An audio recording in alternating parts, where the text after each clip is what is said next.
어느 교회의 수보를 담당하는 인쇄소에서 담임 목사님께 전화가 왔다고 합니다. 목사님, 설교 제목이 빠졌어요. 그래서 목사님은 요한은 나의 목자시니 라고 일러주었습니다. 그랬더니 인쇄소 직원이 또 한 말이 그게 답니까? 목사님, 요한은 나의 목자시니 네, 그것으로 충분합니다 하고 얘기를 했어요. 근데 그 다음날 배달된 수보의 제목을 보고 목사님이 깜짝 놀랐대. 뭐라고 썼냐면은 요한은 나의 목자시니 네, 그것으로 충분합니다. 한편 놀라기도 하고 깜짝 놀랐는데 요한은 나의 목자시니 그것으로 충분합니다가 마음에 또 감동이 된다는 거죠. 그렇지 않습니까? 예. 미국 텍사스 휴스톤에서 사역하는 알레리란 목사님에게 자가용 비행기를 타고 젊은 사장이 찾아왔습니다. 자가용 비행기들 있으신가요? 예. 갑자기 이분은 전임 사장님이 돌아가셨어요. 그래서 이사회에서 이분이 리더십도 있고 나이도 젊고 또 대인관계가 원만하고 기발한 아이디어가 있기 때문에 사장으로 선출을 해서 사장이 된 거예요. 그런데 수천 명 되는 큰 회사의 사장으로 취임하다 보니까 그 자리가 밖에서 보는 것처럼 호화로운 자리는 아니더라는 겁니다. 생산에서 판매까지 모든 분야에 신경을 써야 되고 재고가 남지 않게 힘써야 되고 수천 명의 직원에 대해서도 일일이 신경을 써야 됐다는 것이죠. 그러다 보니까 불면증에 걸려갖고 밤에 잠을 잘 수가 없었다는 겁니다. 식욕도 줄어들고 매사에 자신만만하던 의욕도 줄어들어서 자신감이 사라지고 부하 직원이 올리는 결제 서류에도 두려움이 생겨서 사인할 때 손끝이 흔들리고 그래서 여러 병원을 찾아다녔답니다. 그랬더니 한결같이 신경성 질환입니다 하는 병명에는 별다른 효과가 없었습니다. 그런데 친구의 소개로 찰스 알렐이라는 목사님을 찾아온 것입니다. 젊은 사장의 이야기를 다 듣고 난 목사님은 조그마한 종이에다가 처방을 써주었습니다. 거기에는 시편 23편을 하루에 5번씩 읽으십시오. 아침에 일어나자마자 한 번 읽고 조반 먹고 한 번 읽고 점심 먹고 한 번 읽고 저녁 먹고 한 번 읽고 잠자리기 전에 한 번 읽고 그런데 빨리 읽지 말라 이거죠. 천천히 한 글자 한 글자를 한 단어 한 단어를 나와 무슨 상관이 있는가 기도하는 마음으로 음미하면서 읽으라고 얘기를 했습니다. 절대 바쁘다고 하루에 5번 한꺼번에 그냥 읽고서 하루 일과를 시작하고 그러지 말라 이거예요. 어디 시골에서 그런 일이 가끔가다 있죠. 약을 내주게 되면 약 한 번 먹어갖고 시원찮으니까 한꺼번에 다 이제 먹어버려갖고 약도 입는 그런 일이 있는데 처음에는 젊은 사장이 시편 23편 이걸 주니까 기분이 나빴습니다. 날 걸 조롱하는 거야, 무시하는 거야 도대체. 그런데 불면증에 시달리던 그가 더 이상 견딜 수가 없습니다. 지푸라기로도 잡는 심정을 가지고 목사님이 시키는 대로 일주일 동안 계속해서 하루에 5번씩 정말 한자 한자 나하고 어떤 관계가 있느냐 이 말씀이 나에게 주신 은혜가 뭐냐 하고 읽다 보니까 마음에 평안이 오더라는 겁니다. 밤잠을 잘 수 있게 됐고 밥맛도 좋아지고 의욕도 좋아지고 자신감도 다시 회복돼서 큰 회사를 잘 운영할 수 있었다는 겁니다. 할렐루야. 예. 시편 23편은 시편 가운데 가장 아름다운 시입니다. 사실 제가 시편 23편을 가지고 주일날 예배 설교한 것은 45년 목회 동안에 한 번도 안 했어요. 이제 처음 하는 거예요. 3000년을 두고 유대인들과 그리스도인들이 애성해 오던 시가 바로 시편 23편입니다. 그래서 시편 23편 인간에게 준 위로와 소망은 말로 다 형용할 수 없을 만큼 큰 위로와 소망입니다. 외로운 사람들에게 또 위태한 사람들에게 병황 중에 있는 사람에게 임종 직전에 있는 사람들에게 모든 사람들에게 놀라운 은혜를 끼친 것이 시편 23편. 그래서 시편 23편을 지으신 주인공이 누구죠? 다윗입니다. 여호와를 나의 목자로 고백하고 사는 다윗은 진짜 부족함이 없었고 늘 풍족하고 편안했고 사방의 골짜기를 다니더라도 만나더라도 겁나지 않았고 하나님께서 그의 목자가 되시니까 언제나 승리할 수 있었고 최고의 기쁨과 평안과 세심이 넘치고 두려움이 없었다고 합니다. 그래서 유명한 수필절 목사님은 시편 23편은 시편 중에 진주라, 시편 23편은 시편 중에 진주라고 얘기까지 했습니다. 자, 그러면 오늘 본론으로 들어가서 네 가지를 얘기하려고 하는데, 첫째, 부족함이 없게 하시는 목자. 하나님은 누구 목자라고요? 한번 따라합시다. 하나님은 이영선의 목자시니. 자, 이영선의 목사라고 따라하는 사람은 자기 목자가 아니요. 네. 자, 그분은 부족함이 없게 하시는 목자입니다. 믿습니까? 자, 1절 말씀 같이 봉독합니다. 시작. 여호와는 나의 목자시니 내게 부족함이 없으리로다. 이 부족하다는 얘기가 시골이 말로 보면 모자란다, 또 궁핍하다, 피곤하다는 그런 뜻입니다. 하나님께서 목자가 되어주시기만 하면은 빈곤도 없고 부족함도 없고 모자람도 없고 주님이 다 채워주시기 때문에 부족함이 없다는 겁니다. 믿습니까? 왜 부족함이 없느냐? 하나님은 우리 성도들에게 영의 양식과 육의 양식을 어떻게 때를 따라 공급해 주시는 분입니다. 믿습니까? 수고하고 무거운 짐진 자들아 다 내게로 오라. 주님 앞에 우리의 무거운 짐을 맡기게 되면 주님은 이 모든 것을 맡기는 자에게 힘을 주시고 안식을 주시는 겁니다. 믿습니까? 실바는 물가으로 인도해 주시는 분입니다. 양에게 있어서 실바는 물가으는 최고의 좋은 곳이죠. 부족함이 없는 것이죠. 자, 쉴만하다는 얘기는 평화로운 물가를 얘기하는데 하나님은 우리에게 평화 주시기를 기뻐하시는 겁니다.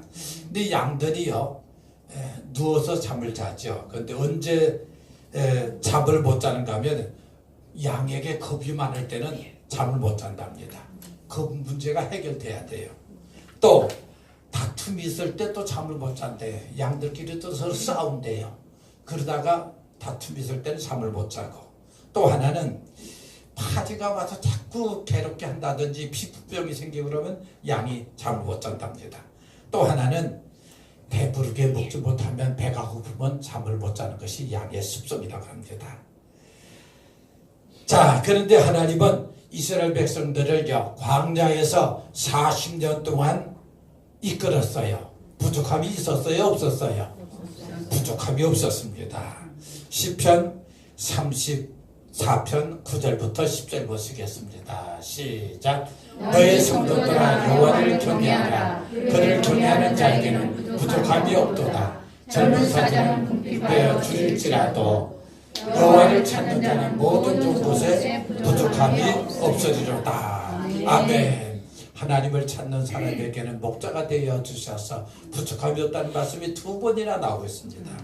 두 번째, 하나님은 소생시키는 목자입니다. 무슨 목자요? 3절 말씀 보시겠습니다. 시작. 내 영혼을 소생시키시고 자기 이름을 위하여 의의 길로 인도하시는도다. 이 소생시킨다는 얘기는 새롭게 한다는 얘기입니다. 회복시킨다는 얘기입니다. 전환시켜 주시고 부흥케 한다는 얘기입니다. 그러니까 새하여진 사람들, 병든 사람들, 실패한 사람들, 좌절과 절망에 사로잡힌 자들에게 반드시 회복이 필요한데 하나님께서는 이렇게 죄악 가운데 죽어가는 영혼들을 해결시켜서 새롭게 하시고 회복시켜서 부흥케 하시는 목자가 되신 분입니다. 믿습니까? 자, 고린도후서 5장 17절 한번 보시겠습니다. 시작. 그런즉 누구든지 그리스도 안에 있으면 새로운 피조물이라. 이전 것은 지나갔으니 보라 새 것이 되었도다. 새로운 피조물이라는 새로운 이 말이 소생시킨다는 말하고 같은 말입니다. 하나님은 우리의 목자가 되어서 우리를 새롭게 소생시켜 주시는 우리의 목자이심을 믿으시기 바랍니다. 또 그다음에 소생시킨다는 얘기는 지친 생명에게 새 기운을 불어넣는다는 겁니다.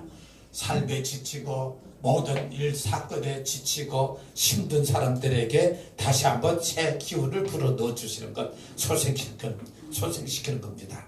이렇게 인간의 생명이 시들고 지치고 죽어가는 것을 생명의 근원 대신 하나님 앞에 떨어졌기 때문에 이런 결과를 가져오는데, 이제 목자 대신 하나님과 함께하면 이 모든 것이 소생된다는 것을 믿으시기 바랍니다. 자, 하나님께서는 그래서 오늘 우리들에게 누굴 보내주셨어요? 예수님. 선한 목자 되시는 예수님을 이 세상에 보내주셨습니다. 요한복음 10장 14절 15절 한번 보시겠습니다. 시작. 나는 선한 목자라. 나는 양을 알고 양도 나를 아는 것이 아버지께서 나를 아시고 내가 아버지를 아는 것 같으니 나는 양을 위하여 목숨을 버리느니라. 그렇죠. 선한 목자 되시는 예수님은 양의 모습을 너무나도 잘 압니다. 내가 어떻게 됐는지, 내가 어떻게 힘들어하는지, 어려워하는지 다 아시는 분입니다. 그리고 마지막에 양을 위해서 목숨까지도 버리셨던 우리의 선한 목자 되시는 예수님 믿습니까? 네. 영국의 제임스 왕이 궁궐에 살면서도 행복하지 않았습니다. 많은 것을 누릴 수 있음에도 불구하고 그것을 누리지 못하고 오히려 근심 걱정이 태반이나 더 많아졌다는 겁니다. 그런데 하루는 평민 목장을 하고 민정시 찾으러 갈까 하여튼 바람쐬러 좀 나간 것이죠. 시골에 갔어요. 근데 어디선가 쿵덕쿵 방아치는 소리가 들리더래요. 그리고 노래소리가 들려오더라는 겁니다. 세상 사람 날 부러워 아니하여도 나도 역시 세상 사람 부럽지 않네 하는 노래가 들리더래요. 근데 또 하나 충격적인 것은 영국 황제 날 부러워 아니하여도 나도 역시 제임스 왕 부럽지 않네. 그 왕이 그 소리 그러니까 기분도 나쁘기도 한데 사실이거든요. 그래서 그 노래소리가 나는 데를 쫓아가 왔다는 겁니다. 수건을 뒤집어서 노인 부부가 싱글벙글 웃으면서 방아를 찍고 있는 겁니다. 그래서 물어봤대. 아니 당신들은 뭐가 그리 좋아서 영국 제임스 왕을 부러워하지 않습니까? 하고 물어봤습니다. 노인 부부가 대답하기를 제임스 왕 말입니까? 우리는 우리를 구원해 주신 예수님을 목자로 모시고 살기 때문에 세상에 부러운 것이 아무것도 없습니다 하고 웃으면서 답변하더라는 거예요. 그때부터 제임스 왕은 그 노인 부부가 행복하게 만들어준 선한 목자 예수님을 간절히 찾았답니다. 이분들에게 방 하나 짓고 가난하게 사는 이 노인 부부가 행복할 수 있다고 하면 나는 이렇게 왕위에 올라앉아 있는데도 행복하지 못하다는 건 내게 문제가 있다. 선한 목자 되신 주님 나를 좀 만나 주십시오. 간절히 기도하다 주님을 진짜 만났어요. 그래서 근심 걱정이 다 사라지고 행복을 회복했다고 합니다. 할렐루야. 목자 되신 분은 우리에게 회복시켜 주실 분이다. 세 번째, 나의 목자 되시는 예수님은 우리를 인도하시는 목자입니다. 뭐 하시는 분이라고요? 3절 말씀 다시 한번 봉독합니다. 시작. 내 영혼을 소생시키시고 자기 이름을 위하여 의의 길로 인도하시는도다. 의의 길이라는 것은 제약된 생활에서부터 돌아서서 하나님의 뜻을 쫓아 정직하게 사는 것을 의미하는 겁니다. 그러니까 예수 그리스도를 믿어서 우리는 사실 본래는 의롭지 않죠. 죄인들이죠. 근데 예수님을 구세주로 믿고 주님이 나의 죄를 대속해서 십자가 지신 구세주는 것을 확실하게 믿은 사람은 하나님이 죄값을 우리에게 묻질 않아요. 우리는 당당히 의의 자적으로 하나님 앞에 설 수 있는 것이죠. 이사야 40장 11절 한번 보시겠습니다. 40장 11절 시작. 그는 목자같이 양떼를 먹이시며 어린 양을 그 팔로 모아 품에 안으시며 젖먹이는 암컷들을 인도하시리로다. 아멘. 그렇죠. 그러니까 여기 목자 되시는 예수님은 우리들을 어린 양을 그 팔로 모아 품에 안으시고 또 그 다음에 인도하신다는 말씀이 거기 나옵니다. 이 양은요 좀 이상한 버릇이 있어요. 두리번 그리고 자꾸 다니다가 아무도 모르는 움푹 파여진 곳에 거길 잘 들어간대요.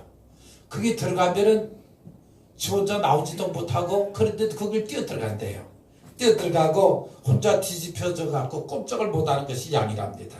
이렇게 뒤집힌 양은요, 배에 가스가 차고 가스의 압력으로 몸이 퉁퉁 부어오르고 호흡 장애를 일으키게 되고 먹는 풀을 소화시키지 못해서 배가 단단해진다고 합니다.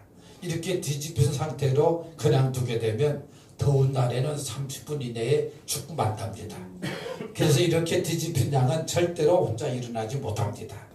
그래서 목자는 반드시 양떼를 살펴야 됩니다. 늘 다니면서 살펴야 돼요. 양떼를 또 세워봐야 됩니다. 100마리 양을 가진 목자가 한 마리 오는 거 어떻게 알았을까요? 매일 셉니다. 양떼를 세요. 그래서 교인이 몇 명 나오는데 세어보는 거 그거 다 성경적이요. 따지고 보면 그 관심 없는 사람은 그 목자가 아니요. 목자는 양을 셉니다.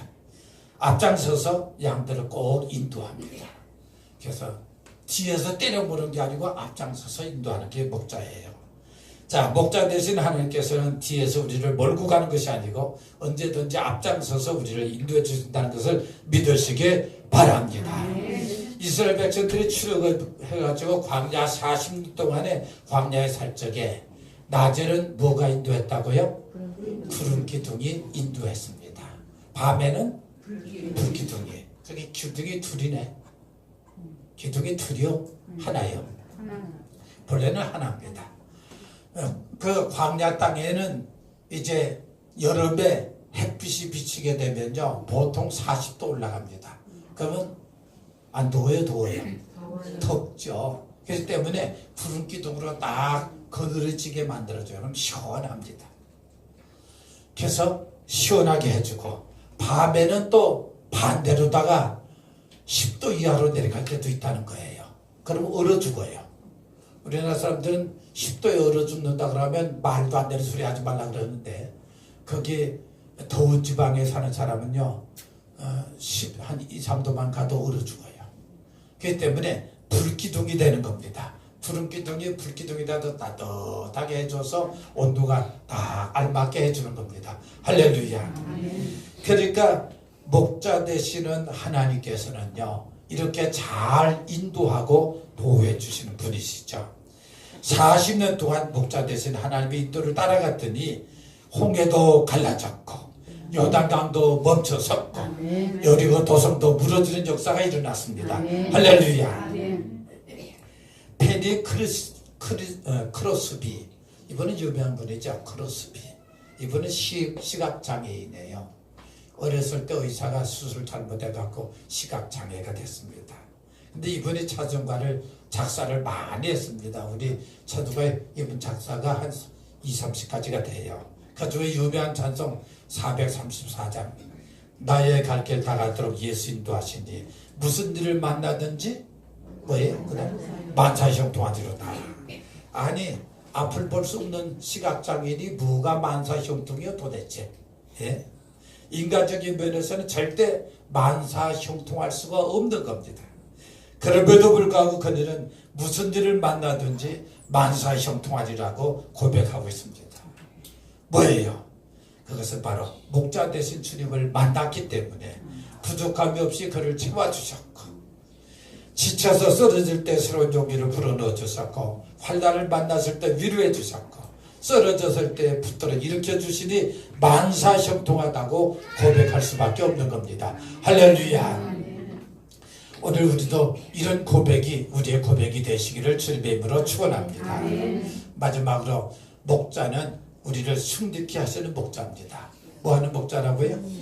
예, 5절 말씀 같이 보시겠습니다. 시작. 주께서 내 원수의 목전에서 내게 상을 베푸시고 기름으로 내 머리에 바르셨으니 내 잔이 넘치나이다. 여기 상을 베푸셨다는 얘기는 밥상을 베풀어 놨다는 거예요. 밥상. 무슨 밥상이냐? 숭죄를 축하하는 잔치상입니다. 우리가 이제 어떤 일을 했다라면 축하하는 의미에서 밥을 사기도 하고 밥을 대접하기도 하고 그렇지 않습니까? 그렇죠. 원수의 목전에서 베푼 상은 바로 숭전을 축하하는 잔치상입니다. 전쟁의 승리자를 위해서 베푸는 상이 바로 밥상이죠. 우리는 지금 날마다 싸우면서 삽니다. 누구하고 싸워요? 안 싸워요? 네, 마귀하고 싸우는 거예요. 마귀하고는 대화를 해야 돼요? 어떻게 해야 돼요? 마귀하고는 대화가 안 되는 겁니다. 마귀하고는 대화가 안 돼요. 근데 마귀는 서서 물리치고 이겨야 될 대상입니다. 믿습니까? 네.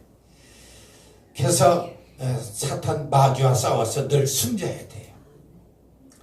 내 속에 역사하는 사탄 마귀, 교만하게 하고 불평하게 하고 거짓말하게 하고 욕심 부리고 정력을 부리고 음란하게 하고 이런 모든 마귀와 싸워서 날마다 이겨야 돼요. 네. 죄송한 얘기지만 공산주의 중에서도 가장 지독한 공산주의가 이북이에요. 베트남도 공산주의가 됐고 중국도 공산주의가 됐어도 또 교회도 있어요. 교회도 허용을 했어요. 근데 자유가 없어서 그렇지. 근데 이북에는 교회도 사실은 보여주기 위한 교회만 하나 있지 없어요. 찬송하다 기도하다 들키면 그냥 가는 거예요. 마귀는 이 마귀 정권이라고 할 수밖에 없어요. 수없이 마귀는 거짓말쟁입니다. 그래서 그들과의 대화를 하고 있습니다만은 저는 하나님이 특별한 기적적인 역사를 베풀어 주셔서 사탄 마귀의 세력은 멸하고 그리고 참된 평화가 우리 땅에 오기를 바랍니다만은 자 플라톤이라는 사람이 그런 얘기를 했습니다. 인생의 최대의 승리는 바로 나를 이기는 거다. 누구 이기는 거요? 나를 이기는 거예요. 고린도전서 9장 27절 보시겠습니다.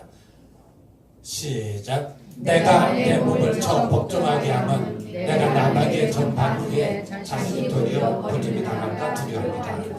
내가 내 몸을 쳐서 복종케 한다. 누구한테 복종케 하는 거예요? 예수님께, 선한 목자 되신 주님께 복종해서 살아야 되죠. 그렇다면 내가 내 몸을 치지 않으면 어떻다는 얘기예요? 선한 목자 되신 말씀, 주님의 말씀대로 따라간다는 건가 안 간다는 겁니까? 안 가거든요. 그렇게 쳐서 복종시켜야 돼요. 그렇죠. 자, 로마서 8장 37절 보시겠습니다. 시작. 그러나 이 모든 일에 우리를 사랑하시는 이를 말미암아 우리가 넉넉히 이기리라. 자, 우리는 이기게 돼 있어요? 지게 돼 있어요? 주님이 나를 사랑하시는 목자가 나를 사랑하기 때문에 이기게 돼 있어요. 예수님의 사랑 때문에. 로마서 8장 35절 또 보시겠습니다. 시작. 누가 우리를 그리스도의 사랑에서 끊으려 환난이나 공고나 비극이나 풍비나 적신이나 위험이나 칼이자. 누가 우리를 그리스도의 사랑에서 끊으리려. 아무리 환난이 있다 할지라도 환난 속에서도 예수님의 사랑이 있는 한 우리는 이기게 되어 있습니다. 믿습니까? 그렇습니다. 또 하나 요한일서 5장 4절입니다. 시작. 물은 하나님께로부터 난 자마다 세상을 이기느니라. 세상을 이기는 승리는 이것이니 우리의 믿음이니라.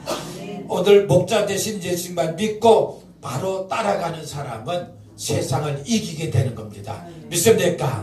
마지막 고린도전서 15장 15절입니다. 시작. 우리 주 예수 그리스도 말미암아 우리에게 승리를 주시는 하나님께 감사하노니. 그렇죠. 예수 그리스도 말미암아 사망 권세도 이기는 승리를 우리에게 주셨다는 것을 믿으시기 바랍니다. 경상남도 시골 어떤 젊은이가 6.25 때에 입대를 했어요. 6.25 때 군대를 갔으면 지금 나이가 많겠죠. 월남전에 참전을 했습니다.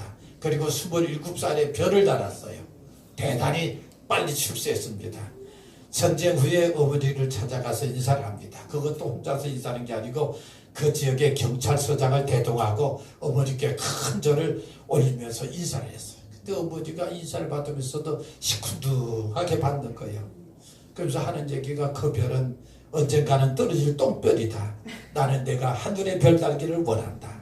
내가 어느 지역에 있든지 어느 위치에 있든지 가서 복음 전하는 일, 성전을 세운 일을 소홀히 해서는 안 될 거다.